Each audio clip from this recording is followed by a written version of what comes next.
Good morning students. ਅੱਜ ਆਪਾਂ ਸੂਫੀ ਕਵਿਤਾ ਦੇ ਵਿੱਚ ਕਵੀ ਕਰਨੇ ਨੇ ਖਵਾਜਾ ਗੁਲਾਮ ਫਰੀਦ। ਤਾਂ ਗੁਲਾਮ ਫਰੀਦ ਨੇ ਜਿਹੜੇ ਉਹ ਅਜਿਹੇ ਸੂਫੀ ਕਵੀ ਹੋਏ ਨੇ ਜਿਨ੍ਹਾਂ ਦੇ ਨਾਲ ਪੰਜਾਬੀ ਸੂਫੀ ਕਵਿਤਾ ਦਾ ਜਿਹੜਾ ਅੰਤ ਹੋ ਜਾਂਦਾ ਹੈ। ਇਹ ਸ਼ੇਖ ਫਰੀਦ ਤੋਂ ਸ਼ੁਰੂ ਹੋ ਕੇ ਖਵਾਜਾ ਗੁਲਾਮ ਫਰੀਦ 'ਤੇ ਆ ਕੇ ਜਿਹੜਾ ਆਪਣੀ ਸੂਫੀ ਕਾਵਿਧਾਰਾ ਦਾ ਲਗਭਗ ਅੰਤ ਹੈ ਜਿਹੜਾ ਉਹ ਹੋ ਜਾਂਦਾ ਹੈ।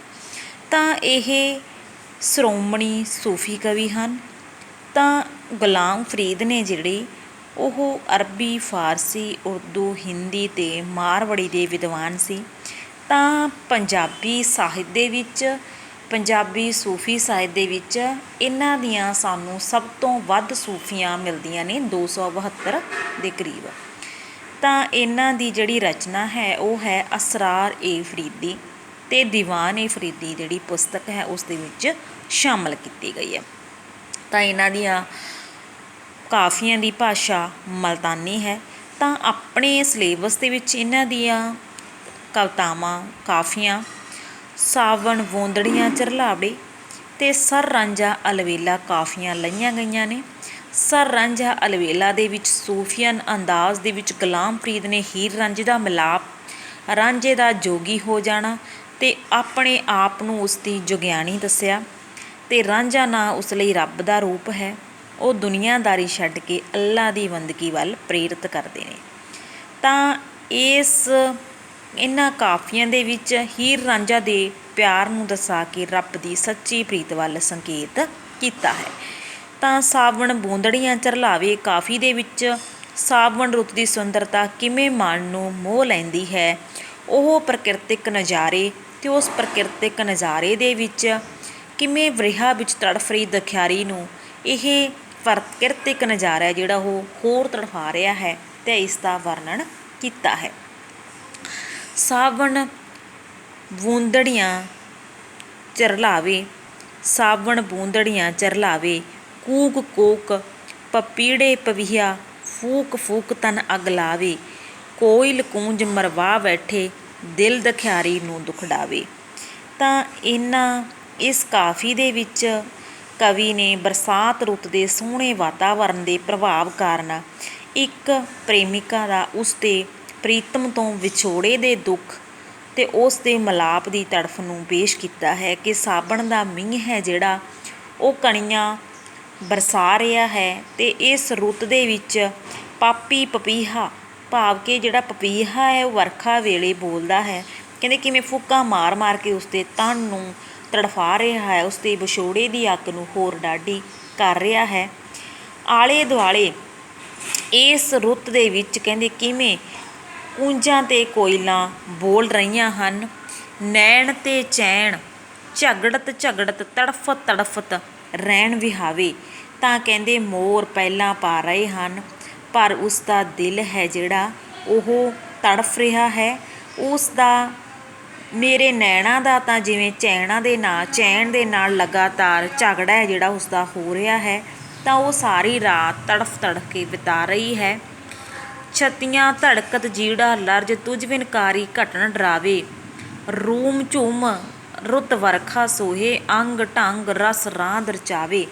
ਤਾਂ ਇਹਨਾਂ ਕਾਫੀਆਂ ਦੇ ਵਿੱਚ ਜਿਹੜਾ ਕਵੀ ਸੂਫੀ ਕਵੀ ਗੁਲਾਮ ਫਰੀਦ ਹੈ ਉਹ ਕਹਿ ਰਿਹਾ ਹੈ ਕਿ ਕਿਸ ਤਰ੍ਹਾਂ ਉਹ ਵਿਛੋੜੇ ਦੀ ਅੱਗ ਦੇ ਵਿੱਚ ਤੜਫ ਰਹੀ ਹੈ, ਉਸ ਦਾ ਦਿਲ ਕੰਬ ਰਿਹਾ ਹੈ। ਤਾਂ ਉਹ ਆਪਣੇ ਪ੍ਰੀਤਮ ਨੂੰ ਸੰਬੋਧਨ ਕਰਦੀ ਕਹਿ ਰਹੀ ਹੈ ਕਿ ਬੱਦਲ ਦੀਆਂ ਜਿਹੜੀਆਂ ਕਾਲੀਆਂ ਘਟਾਵਾਂ ਨੇ ਉਹ ਉਸ ਨੂੰ ਡਰਾ ਰਹੀਆਂ ਨੇ ਅਤੇ ਬਾਰਿਸ਼ ਜੋ ਪੈ ਰਹੀ ਹੈ ਉਸ ਨੇ ਉਸ ਦੇ ਅੰਗ ਅੰਗ ਦੇ ਵਿੱਚ ਉਸ ਦੇ ਖੇਡ ਕੁੱਦ ਨੂੰ ਬਹੁਤ ਹੀ ਦਿਲਚਸਪ ਬਣਾ ਦਿੱਤਾ ਹੋਇਆ। ਤਾਂ ਕਹਿੰਦੇ ਮੇਰੇ ਆਲੇ ਦੁਆਲੇ ਬਹੁਤ ਖੁਸ਼ੀ ਪਸਰੀ ਹੋਈ ਹੈ, ਜਿਵੇਂ ਤੇਰੇ ਤੋਂ ਵਿਛੜੇ ਦੇ ਦੁੱਖਾਂ ਭਰੇ ਦਿਨ ਰਾਤ ਬੀਤ ਗਏ ਹੋਣ। ਤਾਂ ਇਹਨਾਂ ਕਾਫੀਆਂ ਦੇ ਵਿੱਚ ਉਹ ਮਿਲਾਪ ਦਾ ਵਰਣਨ ਹੈ ਜਿਹੜਾ ਉਹ ਕਰ ਰਹੀ ਹੈ। ਕਹਿੰਦੇ ਮੈਂ ਚਾਹੁੰਦੀ ਹਾਂ ਕਿ ਕੋਈ ਮੇਰੇ ਪ੍ਰੀਤਮ ਨੂੰ ਜਾ ਕੇ ਕਹੇ ਅਤੇ ਉਸ ਨੂੰ ਆ ਕੇ ਮੇਰੀ ਸੇਜ ਨੂੰ ਰਸਤਾਈ ਬਣਾਵੇ, ਪਰ ਮੈਨੂੰ ਦੁੱਖ ਹੈ ਕਿ ਮੇਰੇ ਪ੍ਰੀਤਮ ਨੇ ਮੈਨੂੰ ਮੇਰੀ ਪ੍ਰੀਤ ਨੂੰ ਨਹੀਂ ਪਾਲਿਆ। ਉਸ ਦੇ ਵਿਛੋੜੇ ਕਾਰਨ ਮੇਰਾ ਵਿਰਹਨ ਦਾ ਅੰਗ ਦੁੱਖ ਦੇ ਵਿੱਚ ਕਮਲਾ ਗਿਆ। ਉਹ ਉਸ ਦੇ ਮਲਾਪ ਨੂੰ ਜਿਹੜੀ ਉਹ ਚਾਹ ਰਹੀ ਹੈ ਅਤੇ ਉਸ ਨੂੰ ਸੰਬੋਧਿਤ ਕਰਦੀ ਹੋਈ ਕਹਿ ਰਹੀ ਹੈ। ਅਤੇ ਅਗਲੀ ਕਾਫੀ ਹੈ, ਕਾਫੀ ਸਰ ਰਾਂਝਾ ਅਲਵੇਲਾ।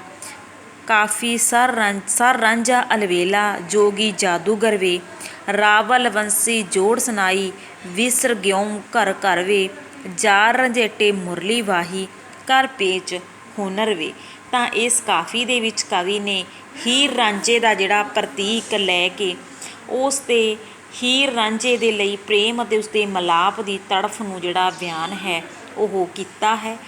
ਤਾਂ ਹੀਰ ਕਹਿ ਰਹੀ ਹੈ ਕਿ ਮੇਰਾ ਪ੍ਰੀਤਮ ਰਾਂਝਾ ਮਸਤ ਅਲਮਸਤ ਜੋਗੀ ਹੈ, ਉਹ ਤਾਂ ਇੱਕ ਜਾਦੂਗਰ ਹੈ। ਉਸ ਜੋਗੀ ਨੇ ਵੰਸਰੀ ਬੁੱਲ੍ਹਾਂ ਨੂੰ ਲਾ ਕੇ ਅਜਿਹੀ ਵੰਸਰੀ ਵਜਾਈ ਕਿ ਉਸ ਦੀ ਮਸਤੀ ਵਿੱਚ ਮੈਨੂੰ ਆਪਣਾ ਘਰ-ਬਾਰ ਹੈ ਜਿਹੜਾ ਉਹ ਭੁੱਲ ਗਿਆ। ਤਾਂ ਅਣਹਦ ਵੀਨ ਵਜਾ ਮਨ ਮੋਹੀ ਸਰੁਲਦੀ ਬੂਟੇ ਝਰਵੇ, ਕੰਨੇ ਕੰਨੇ ਪੈਂਦੇ ਗਲ ਝੱਪ ਮਾਲਾ ਰਹਿੰਦਾ ਹੁਸਨ ਨਗਰ ਵੇ। ਤਾਂ ਉਹ ਕਹਿ ਰਹੀ ਹੈ ਕਿ ਮੇਰੇ ਯਾਰ ਰਾਂਝੇ ਨੇ ਉਸ 'ਤੇ ਆਪਣੇ ਹੁਨਰ ਦੇ ਪੇਚ ਨੇ ਪਾ ਕੇ ਅਜਿਹੀ ਧੁਨ ਪੈਦਾ ਕੀਤੀ ਆਪਣੇ ਵੰਸਰੀ ਰਾਹੀਂ ਕਿ ਮੈਨੂੰ ਮੋਹ ਕੇ ਰੱਖ ਲਿਆ। ਅਤੇ ਉਸ ਦੇ ਪ੍ਰਭਾਵ ਦੇ ਕਾਰਨ ਕਹਿੰਦੀ ਮੈਂ ਕਮਲਿਆਂ ਵਾਂਗ ਜੰਗਲਾਂ ਦੇ ਵਿੱਚ ਬੀਆਵਾਨਾਂ ਦੇ ਵਿੱਚ ਰੁਲ ਰਹੀ ਹਾਂ। ਕੰਨੇ ਕੰਨੇ ਪਾਉਂਦੇ ਗਲ ਝਪਮਾਲਾ ਰਹਿੰਦੇ ਹੁਸਨ ਨਗਰ ਵੇ, ਤਖਤ ਹਜ਼ਾਰੋਂ ਰਾਂਝਣ ਆਇਆ, ਹੀਰ ਤੱਤੀ ਦੇ ਘਰ ਵੇ, ਜੋਗਣ ਥੀਸਾਂ ਖਾਕ ਹਮੇਸ਼ਾ, ਰੁਲਸਾਂ ਸ਼ਹਿ ਵਹਿਰ ਵੇ। ਹੀਰ ਕਹਿ ਰਹੀ ਹੈ ਕਿ ਮੇਰੇ ਪ੍ਰੀਤਮ ਦੀ ਪਛਾਣ ਇਹ ਹੈ ਕਿ ਉਸਦੇ ਦੋਨਾਂ ਕੰਨਾਂ ਦੇ ਵਿੱਚ ਮੁਦਰਾਂ ਪਾਈਆਂ ਨੇ ਅਤੇ ਗਲ ਦੇ ਵਿੱਚ ਮਾਲਾ ਪਾਇਆ ਹੈ। ਅਤੇ ਉਸ ਹੁਸਨ ਨਗਰ ਤੋਂ, ਜਿਸ ਨੂੰ ਤਖਤ ਹਜ਼ਾਰਾ ਆਖਦੇ ਨੇ, ਰਾਂਝੇ ਦਾ ਪਿੰਡ ਸੀ ਤਖਤ ਹਜ਼ਾਰਾ, ਵਿਛੋੜੇ ਵਿੱਚ ਤੜਫ ਰਹੀ ਬਦਕਿਸਮਤ ਹੀਰ ਦੇ ਘਰ ਹੋਇਆ ਹੈ। ਕਹਿੰਦੇ ਉਸ ਦੀ ਖਾਤਰ ਮੈਂ ਤਾਂ ਜੋਗੀ ਬਣ ਜਾਵਾਂਗੀ ਅਤੇ ਨਿਰਮਾਣਤਾ ਧਾਰ ਕਰਕੇ ਮਿੱਟੀ ਦੇ ਵਿੱਚ ਮਿਲ ਜਾਵਾਂਗੀ ਅਤੇ ਸ਼ਹਿਰਾਂ ਅਤੇ ਸਾਗਰਾਂ ਦੇ ਵਿੱਚ ਰੁਲਦੀ ਫਿਰਾਂਗੀ। ਤਾਂ ਅੱਗੇ ਮਾਂ ਪਿਓ ਛੋੜ ਲੱਗੀ ਲੜ ਤੈਂਡੇ, ਸਾਂਭਲਕਾਰੀ ਕਰ ਵਿਓ ਕਹਿ ਰਹੀ ਹੈ। ਕਹਿੰਦੇ ਮੈਂ ਆਪਣੇ ਮਾਂ ਪਿਓ ਨੂੰ ਛੱਡ ਕੇ ਤੇਰੇ ਲੜ ਲੱਗ ਚੁੱਕੀ ਹਾਂ, ਤਾਂ ਹੁਣ ਤੂੰ ਮੈਨੂੰ ਮਿਲ। ਵਾਂਝ ਪਰਿੰਦੇ ਵਾਂਝ ਨਾ ਕੋਈ, ਭੱਠ ਜੇਵਰ ਭੱਠ ਜਰਵੇ। ਤਾਂ ਇਸ ਕਵਿਤਾ ਦੇ ਵਿੱਚ, ਤਾਂ ਇਹਨਾਂ ਕਾਫੀਆਂ ਦੇ ਵਿੱਚ ਸੂਫੀ ਕਵੀ ਕਹਿ ਰਿਹਾ ਹੈ ਕਿ ਉਸ ਦੇ ਪ੍ਰੀਤਮ ਤੋਂ ਬਿਨਾਂ ਉਸ ਦਾ ਜਿਹੜਾ ਹਾਰ ਸ਼ਿੰਗਾਰ ਹੈ ਸਾੜਾ ਵਿਅਰਥ ਹੈ। ਇਤਨਾ ਜ਼ੁਲਮ ਮੁਨਾਸਬ ਨਾਹੀਂ, ਰੱਬ ਕੋਲੋਂ ਕੁਝ ਡਰਵੇ। ਉਹ ਕਹਿੰਦੇ ਤੂੰ ਇਹੋ ਜਿਹਾ ਜ਼ੁਲਮ ਨਾ ਕਮਾ ਕਿ ਤੂੰ ਮੈਨੂੰ ਮਿਲਣਾ ਹੀ ਨਹੀਂ, ਮੈਂ ਵਿਰਹਾ ਦੇ ਵਿੱਚ ਤੜਫਦੀ ਰਹਾਂ। ਕਹਿੰਦੇ ਰੱਬ ਤੋਂ ਵੀ ਡਰ। ਰਾਂਝਾ ਜੋਗੀ ਮੈਂ ਜੁਗਿਆਨੀ, ਦਿੱਤੜੀ ਇਸ਼ਕ ਖਬਰ ਵੇ, ਯਾਰ ਫਰੀਦ ਨਾ ਵਿਸਰਮ ਹਰਗਜ, ਸਿਗਦੀ ਵੈਸਾਂ ਮਰਵੇ। ਤਾਂ ਇਸ ਕਾਫੀ ਦੇ ਵਿੱਚ ਕਹਿ ਰਿਹਾ ਕਿ ਹੇ ਰਾਂਝਣ ਜੋਗੀ, ਮੈਂ ਤੇਰੇ ਪਿੱਛੇ ਜੋਗਿਆਨੀ ਬਣ ਗਈ, ਜੋਗਣ ਬਣ ਗਈ। ਤੇਰੇ ਨਾਲ ਮੇਰੇ ਇਸ਼ਕ ਦੀ ਗੱਲ ਸਾਰੇ ਪਾਸੇ ਘੁੰਮ ਗਈ, ਸਾਰੇ ਸੰਸਾਰ ਦੇ ਵਿੱਚ ਫੈਲ ਗਈ। ਹੇ ਪਿਆਰੇ, ਮੈਨੂੰ ਤੇਰੇ ਵਿਛੜੇ ਵਿੱਚ ਰਤਾ ਵੀ ਚੈਨ ਨਹੀਂ। ਮੈਨੂੰ ਜਾਪਦਾ ਹੈ ਕਿ ਮੈਂ ਤੇਰੇ ਮਿਲਾਪ ਦੇ ਲਈ ਤੜਫਦੀ ਹੀ ਮਰ ਜਾਵਾਂਗੀ। ਤਾਂ ਇਸ ਕਾਫੀ ਦੇ ਵਿੱਚ ਜਿਹੜਾ ਕਵੀ ਹੈ, ਸੂਫੀ ਕਵੀ ਗੁਲਾਮ ਫਰੀਦ ਨੇ, ਉਹ ਹੀਰ ਨੂੰ ਆਪਣੇ ਪ੍ਰੀਤਮ ਰਾਂਝੇ ਦੇ ਪਿਆਰ ਦੇ ਵਿੱਚ ਕੰਬਲੀ ਹੋਈ ਅਤੇ ਉਸ ਦੇ ਵਿਛੋੜੇ ਦੇ ਵਿੱਚ ਕਿਸ ਤਰ੍ਹਾਂ ਤੜਫ ਰਹੀ ਹੈ, ਤਾਂ ਉਸ ਦੀ ਪ੍ਰਾਪਤੀ ਦੇ ਲਈ ਉਹ ਕਿਸ ਕਿਸ ਤਰ੍ਹਾਂ ਦੇ ਯਤਨ ਕਰ ਰਹੀ ਹੈ ਅਤੇ ਉਹ ਕਿਸ ਤਰ੍ਹਾਂ ਰਾਂਝੇ ਨੂੰ ਇਸ ਲਈ ਸੰਬੋਧਿਤ ਕਰ ਰਹੀ ਹੈ, ਤਾਂ ਇਸ ਦਾ ਵਰਣਨ ਕੀਤਾ ਹੈ। Thank you.